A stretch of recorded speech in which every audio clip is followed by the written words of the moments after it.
जा रहे हैं एलएचबी का एयर सस्पेंशन सिस्टम के क्या क्या कंपोनेंट्स होते हैं और किस तरह से काम करता है। तो सबसे पहले हम कंपोनेंट्स देखते हैं। इसमें एक आपका मेन रिजर्वायर होता है और आप देख सकते हैं यहाँ पे मेन रिजर्वायर की जो कैपेसिटी होती है उसको शॉर्ट में हम एमआर बोलते हैं, वो 150 लीटर का होता है। इसके अलावा आप देखेंगे इसमें एयर स्प्रिंग्स लगी रहती हैं। जो सेकेंडरी सस्पेंशन होता है उस सेकेंडरी सस्पेंशन पे एयर स्प्रिंग्स लगी होती हैं।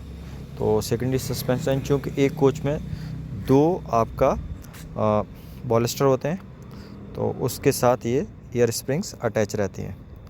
तो एक आपका एक बॉलिस्टर के साथ ये वाली दोनों एयर स्प्रिंग अटैच रहती हैं और दूसरे बॉलिस्टर के साथ ये अटैच रहती हैं। बेसिकली ये एक जो बॉगी होती है, ट्रॉली होती है, उसका एयर सस्पेंशन के साथ है और इधर दूसरा। और ये सब जो चार्जिंग होती है इनकी एक ही एमआर से होती है। अब इन एयर स्प्रिंग के साथ ऊपर एक डोम बना रहता है और ये डोम बेसिकली ऑक्सीजन रिजर्वर होता है और उसकी जो कैपेसिटी होती है वो 60 लीटर होती है। इसमें 40 लिखा है, नॉर्मली 60 लीटर होता है। फिर आप देखो यहाँ पे फीड पाइप और ब्रेक पाइप है, ये आप देख सकते हैं, ये फीड पाइप और ब्रेक पाइप है। और ये जो एयर स्प्रिंग्स हैं इनकी जो चार्जिंग होती है, ये चार्जिंग होती है बेसिकली फीड पाइप के थ्रू, जो कि मैं अभी दिखाऊँगा। तो यहाँ पर सबसे पहले ये एयर स्प्रिंग की जो चार्जिंग है वो डायरेक्ट फीड पाइप से ना होकर सबसे पहले मेन रिजर्वायर की चार्जिंग होती है और मेन रिजर्वायर की चार्जिंग होने के बाद यहाँ से प्रेशर जाता है फिर एयर स्प्रिंग में। तो आप देख सकते हैं यहाँ पे फीड पाइप है। अब फीड पाइप से मेन रिजर्वायर जो है 150 लीटर का ये चार्ज होता है, लेकिन ये डायरेक्ट कनेक्शन नहीं होता है, इसके बीच में कुछ कंपोनेंट लगे होते हैं, जैसे आइसोलेटिंग कॉक लगा होता है। इन केस इस मेन रिजर्वायर को आइसोलेट करना है, आपको यूज़ नहीं करना है, तो इस आइसोलेटिंग कॉक से यहाँ से फीड पाइप से जो प्रेशर आ रहा है वो बंद हो जाएगा। फिर इसके बाद यहाँ पे फ़िल्टर होता है, इस फ़िल्टर को हम डर्ट कलेक्टर भी बोलते हैं। ये बेसिकली क्या करता है, इसमें जो एयर आ रही है, इस एयर में जो भी इम्प्यूरिटीज़ होती हैं, डर्ट होती है, डस्ट के पार्टिकल्स होते हैं, उनको ये फ़िल्टर आउट करता है। फिर इसके बाद आप देखो यहाँ पे नॉन रिटर्न वॉल्व है। नॉन रिटर्न वॉल्व बेसिकली ये इंश्योर करता है कि जो प्रेशर है वो फीड पाइप से मेन रिजर्वायर में आए और प्रेशर बैक मतलब मेन रिजर्वायर से ऊपर की तरफ ना जाए।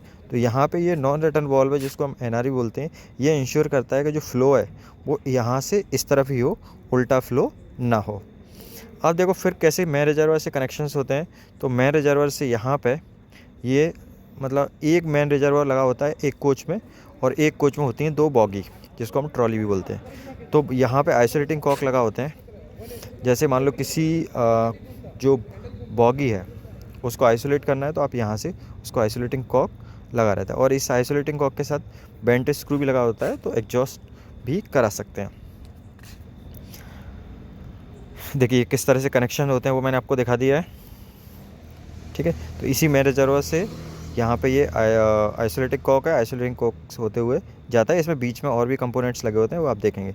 यहाँ पे लेवलिंग वाल्व लगा होता है, या इसको लिमिटिंग वाल्व बोलते हैं। लेवलिंग वाल्व बेसिकली इंश्योर करता है, जैसे फॉर एग्जांपल क्या हो, मान लो कोच में लोड बढ़ जाए, ठीक है, लोड बढ़ जाएगा तो एयर स्प्रिंग नीचे की तरफ दबेंगी। तो ये लिमिटिंग वाल्व से क्या होगा, यहाँ से प्रेशर जाएगा इसमें एयर स्प्रिंग में, तो एयर स्प्रिंग का जो साइज़ है, एयर वैल्यू का साइज़ है, वो बढ़ जाएगा, ठीक है। तो अच्छा, सेकंड केस ये भी हो सकता है कि यदि मान लो लोड कम हो जाए, ठीक है, कोच में जो लोड है कम हो जाए, तो क्या होगा, यहाँ से जो एयर स्प्रिंग से जो एक्सेस एयर है वो एक्सेस एयर लिमिटिंग वाल्व के थ्रू बाहर निकल जाता है। लिमिटिंग वाल्व में एक एग्जॉस्ट भी होता है और एग्जॉस्ट के थ्रू बाहर निकल जाता है। तो यहाँ पे आप देखो ये 4 लिमिटिंग वाल्व लगे होते हैं, एक जो आपका कोच है, एक जो आपका बॉगी है, उस बॉगी में एक लिमिटिंग वाल्व भी है, एक लिमिटिंग वाल्व भी है, बेसिकली दोनों तरफ की एयर स्प्रिंग के लिए। और ऐसे यहाँ पर भी आप देख सकते हैं ये लिमिटिंग वाल्व या लेवलिंग वाल्व लगे हुए हैं, ठीक है।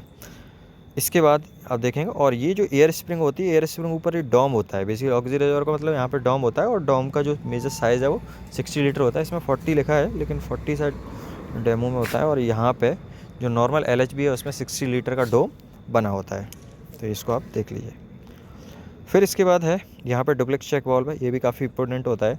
जब इन दोनों एयर स्प्रिंग बेसिकली कोच का यदि सेम लेवल मेंटेन करना है आपको, तो इन दोनों का जो प्रेशर है वो मोर और लेस सेम होना चाहिए। यदि प्रेशर सेम नहीं है तो एक तरफ मान लो बहुत कम प्रेशर है, या मान लो एक तरफ से लीक हो गया या कुछ प्रॉब्लम आ रही है, तो आपका जो कोच है ना वो एक डायरेक्शन में झुक जाएगा।